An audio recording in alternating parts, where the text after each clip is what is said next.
Hi, this is John Park, and we have another self-directed IRA 401k question for the crowd today. And we're going to personalize this a little bit. This came in recently from Therese, and she is in Northern California.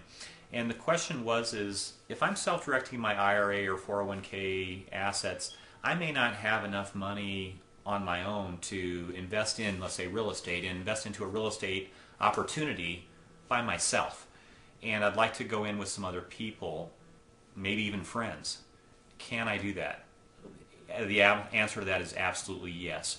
Remember from previous videos I've done in the past, the only people you can't invest with, to, from, benefit, etc. are disqualified persons. Friends are certainly not that. Even people on a horizontal relationship, things like people like brothers and sisters and aunts and uncles, are permissible. Now I'm going to use an example with Therese of what she wants to do and why not only is this permissible, but why it's also probably preferred. And let's just kind of change her situation around a little bit to make it a good hypothetical example so I don't have to get too complicated and confuse this brain.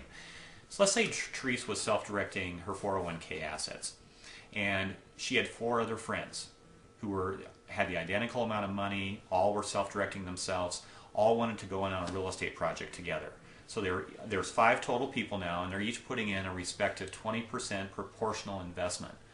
Why is this maybe preferred as compared to investing with people who aren't using self-directed retirement assets? Time. And to give a good example of this is, let's say all these people were 40 years old, and they make this investment, they all have a 20% equity position and proportional interest in the property. Well, let's say they weren't all using retirement assets, because remember, what does the IRS code say about your retirement assets? You can't, without penalty and taxes and penalties, you can't take distributions on your retirement assets until you're at least 59 and a half anyway. So what do you have? You have time. You have time to sit on investments, whether they go up, whether they go down. And specifically, if they go down, you have time on your side because it's an asset that you're going to be holding for a while or can hold for a while. So now let's say in this example, Therese makes that investment with her 4 friends. What happens if a couple of those people weren't using retirement assets and they were using instead liquid assets, cash? Cash is king. Sure, they could still make the investment, but let's say 2 years down the road, a year down the road, 6 months down the road, they said, I need money. They want to get cashed out of that deal right now. Well, that shows you a reason why maybe investing with people who have the same interests that you do and are doing the same thing as you do, meaning the world of self-direction, is actually a preferred situation because you're all in it together and you all have time on your side with that investment.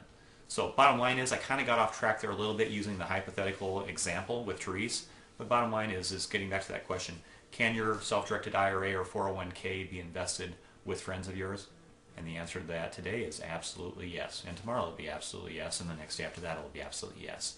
With that, if you're looking at the world of self-direction, I applaud you. Do some good due diligence on it, but as long as it's structured correctly and legally, it's a great tool for you to use with investing your retirement assets. As always, I thank you for your time, and look forward to the next session. And bottom line, best of luck with your wealth building strategies this year.